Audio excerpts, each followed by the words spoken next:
Okay, hi everybody and welcome to another Tiger Does Everything video. In this case, I am doing something I've never done before, so you'll be learning right along with me. I am going to be making a do-it-yourself blending board for making wool thread, wool yarn, Rolex, that sort of thing. And the reason I'm doing this is because I've looked them up online and they can run upwards of $200 or $300. For this, the entire project cost me $15, and the only reason it cost me that much is because I bought a lot of the supplies. And so, let's get started. The first thing you're going to need is a clipboard. The reason I'm using a clipboard instead of a cutting board, which you can also use, is because of the clip on the bottom is able to actually connect onto a table surface. The other thing you're going to need are what are called slicker brushes. And these are, you'll find these in the pet aisle, and they're the kind that are a flat brush with bent wires. And you're going to need, I'd say 15, depending on the size of your board. I'm not going to cover the whole thing though. And to actually make the blending board work, you'll also need some wooden dowels, which will come in at the end, as well as a glue stick. That's a hot glue gun, not a glue stick, and just something to pry the bristles off of the brush.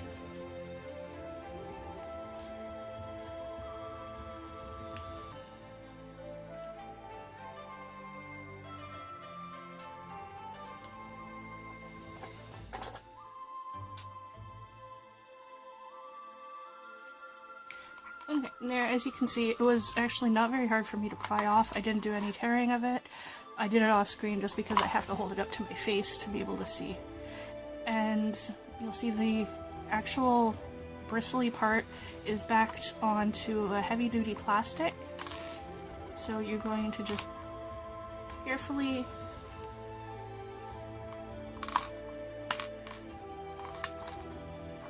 remove it. And odds are you'll lose most of the nails coming out. Just, I'm setting these aside because I'm going to use them in a different craft later. And that will leave you with just this part that's bristled. However, you can see it does have a bit of a hangover on each side, so I'm just going to trim those away to make it more even so you don't have these gaps in your board. So just a pair of scissors, you can just snip it off.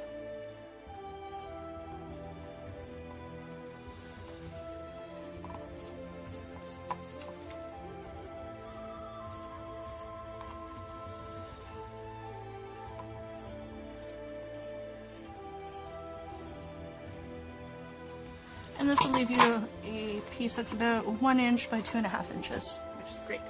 And I've already done all these other pieces.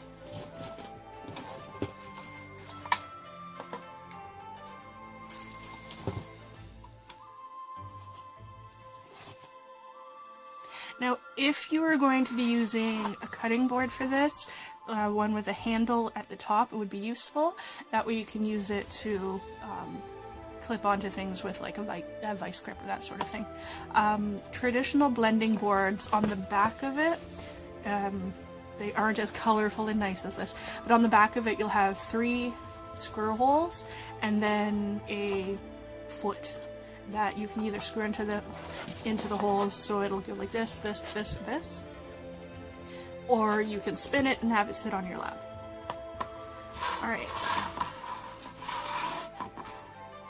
To make this, I'm just going to we want the wires to be pointing towards the top of the board, and there's a big thanks to the people at Paradise Fibers for actually explaining that to me, because I've tried googling it and I was not able to get any kind of answers.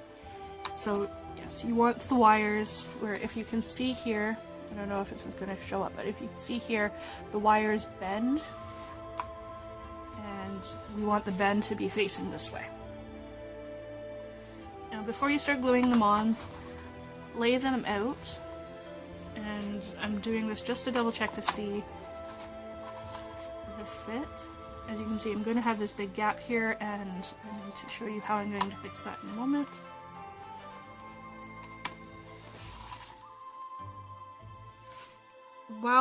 I got all of these items from the Dollar Tree, so it is a very affordable craft.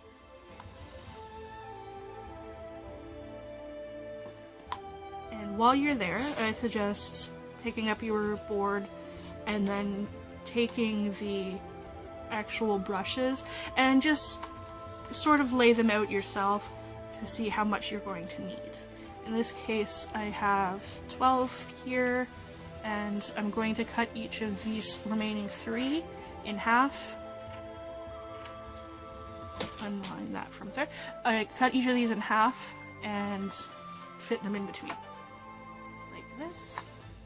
And what we're going to do, I've been having my hot glue gun heating up while I've been doing this, so I'm going to start by doing the middle row, and remembering to keep the wires pointing towards the top.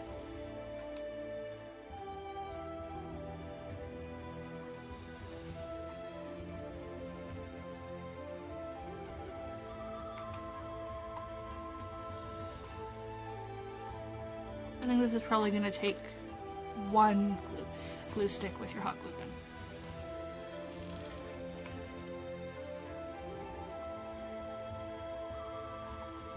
And again, my glue gun and glue sticks all came from the dollar store, so this is definitely an affordable alternative to buying a professional blending board.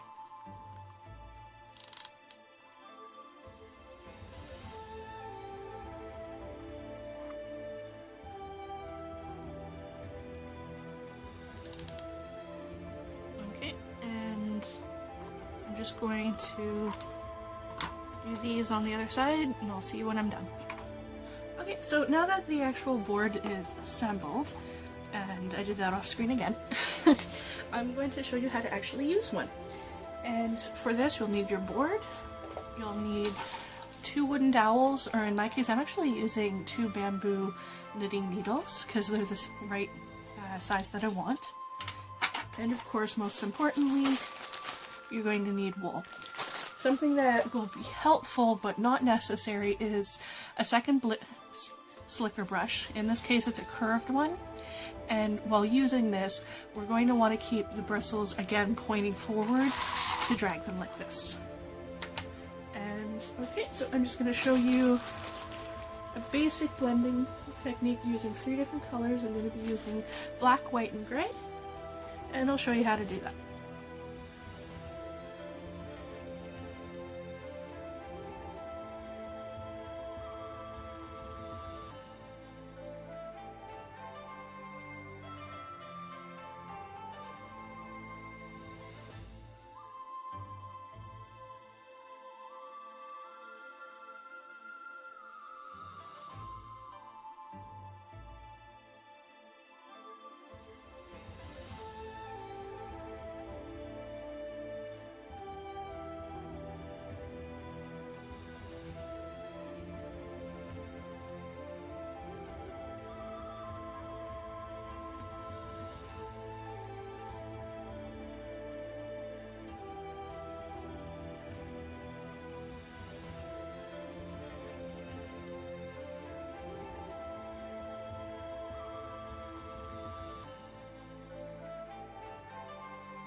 Okay everybody, I hope I was able to show you an affordable and easy way to make your own wool blending board.